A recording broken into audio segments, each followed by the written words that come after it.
Hello viewers, welcome back to our YouTube channel.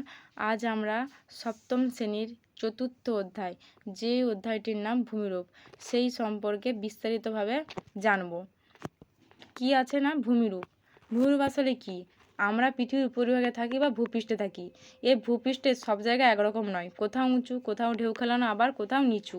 এই উঁচু অংশগুলিকে আমরা যেমন পর্বত নামে চিনি, মাঝারি উচ্চ অংশগুলিকে আমরা মালভূমি নামে চিনি, এবং নিচু অংশ বা সমতল অংশগুলিকে সমভূমি নামে চিনি। আমরা নিজেরাই পৃথিবীর ভূমিরূপের বৈচিত্র্য লক্ষ্য করেছি, অর্থাৎ এক এক জায়গায় এক এক রকম। অর্থাৎ সেই ভূমিরূপ সম্পর্কে আজকে আমরা পড়ব। তো আমাদের পাঠ্য বইতে প্রথমেই অংশটুকুতে গল্পের মতন করে শুরু করা হয়েছে। দেখো, বসে আঁকো প্রতিযোগিতায় আমাদের রাজ্যের বিভিন্ন জেলা থেকে ছেলেমেয়েরা এসে জড়ো হয়েছে কলকাতায়। হাসান শেখ, সোহা মুর্মু, বরুণ তামাং, এলিনা রায়, আরও কত সব নাম। প্রত্যেকেই তার নিজের নিজের অঞ্চলের ছবি এঁকেছে। বরুণের ছবিতে দেখে আমরা বুঝতে পারছি এটা একটা পাহাড়ের চিত্র এঁকেছে বরুণ। সোহার ছবিতে আছে ছৌ নৃত্যের ছবি, এটা কোথায়? পুরুলিয়া মালভূমি, হচ্ছে এটা মালভূমি অঞ্চলের। এলিনার ছবি হচ্ছে একটা ব্রিজ, তার নিচে দিয়ে নদী চলে গেছে। তোমার বাড়ির আশেপাশের অঞ্চলটা কি এই ছবিগুলির কোনটার মতো? যে তুমি তোমার বাড়ির আশেপাশটা লক্ষ্য করবে এবং কোন অঞ্চলটার মতন হতে পারে তোমরা নিজেরাই ভেবে লিখবে। আমাদের এই পৃথিবীর উপরটা ভূপৃষ্ঠ সব জায়গায় একরকম নয়, কোথাও উঁচু, কোথাও ঢেউ খেলানো, আবার কোথাও আবার নিচু সমতল।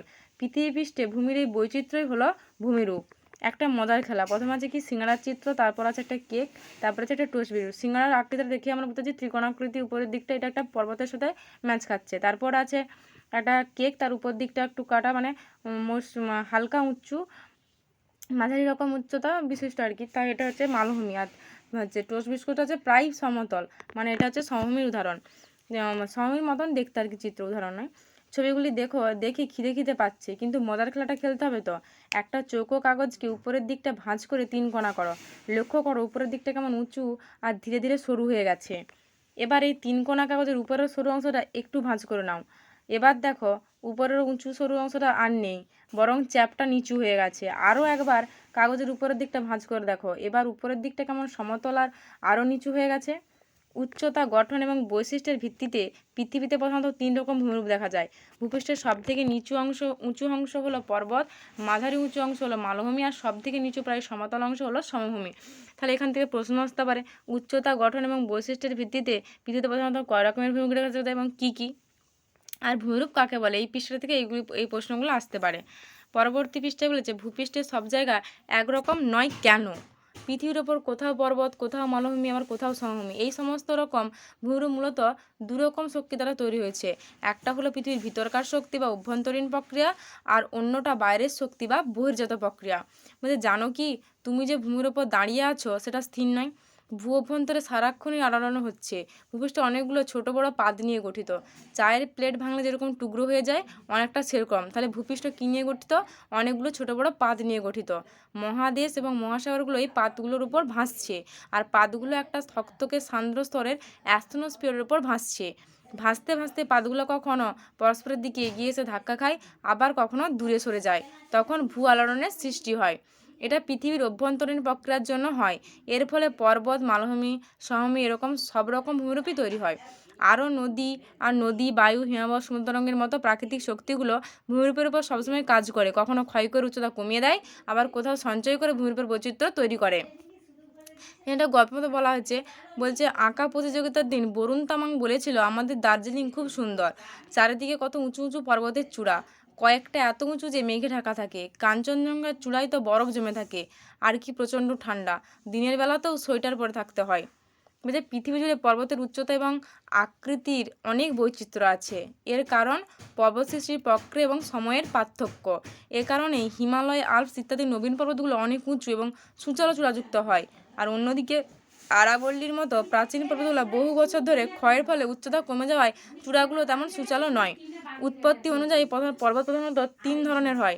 তাহলে এখান থেকে প্রশ্ন হতে পারে, উৎপত্তি অনুযায়ী পর্বত প্রধানত কয় ধরনের হয়? 3 ধরনের হয়।